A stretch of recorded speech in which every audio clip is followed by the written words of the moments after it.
It's that time for an adventure, a journey, and some good old-fashioned storybook fun. Are you ready? Then curl up and get comfy, because here comes another Juice FM bedtime story.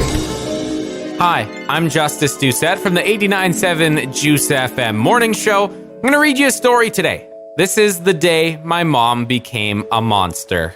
Everything felt so ordinary on the afternoon that Mom became a monster.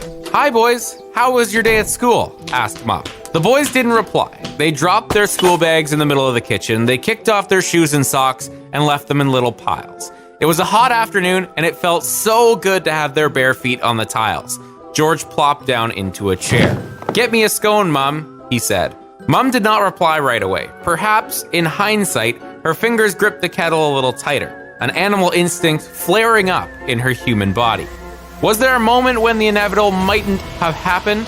When her spirit might have valiantly battled to escape her human form? Neither Jack nor George could later say. What they both agree upon is that a small and snarly growl was heard. Jack thought it was their dog, Bentley, until he realized the dog was in the backyard. But then the moment passed. Mom turned around. "Have you washed your hands?" she asked sweetly. "Sorry, Mom," said the boys. "We forgot." And who could blame them? There were a billion more important things to think about, like football, cards, and cricket games, and they went to wash their hands in the sink.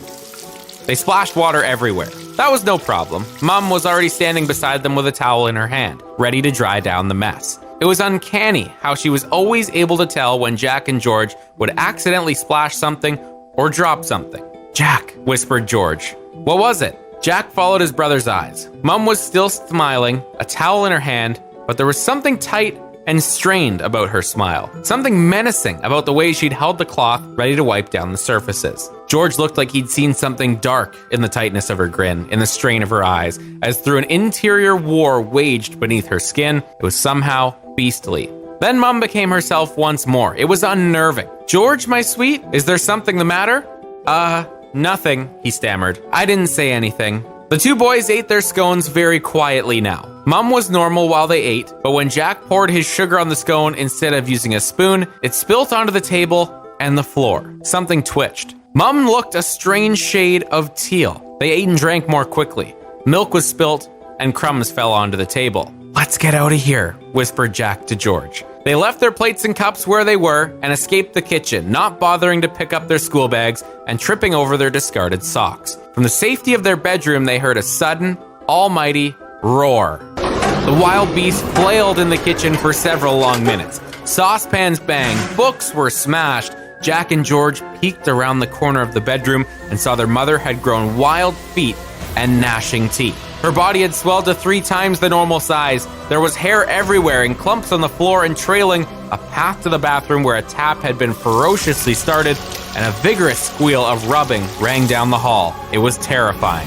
"What's happened to Mom?" Jack cried. "She's become a monster. She's on a rampage. What's she done with our real mother?" He looked wildly around the room. They had no weapons, only toys and toothbrushes, Lego blocks, and books.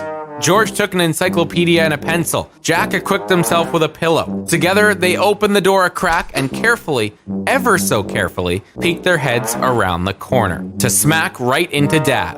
He was walking down the hall. He took one look at the boys and sensed the fear in their eyes. He stopped, amused. "What on earth are you doing?" "Mom's a monster," George told him. "Ah, well, do you think the pillows and pencil are gonna help?" Dad told them what they needed to fight a monster. When they picked up their dirty socks and put them in the laundry, her size decreased. When George went and got a cloth and wiped up their mess, her teeth stopped gnashing. When they gave her a hug and said hello, she was completely back to normal. It was a fascinating magic. Jack and George never forgot how to tame the monster after that. And they needed to remember it, because one day, when they came out of the pool, their dad had turned into a monster.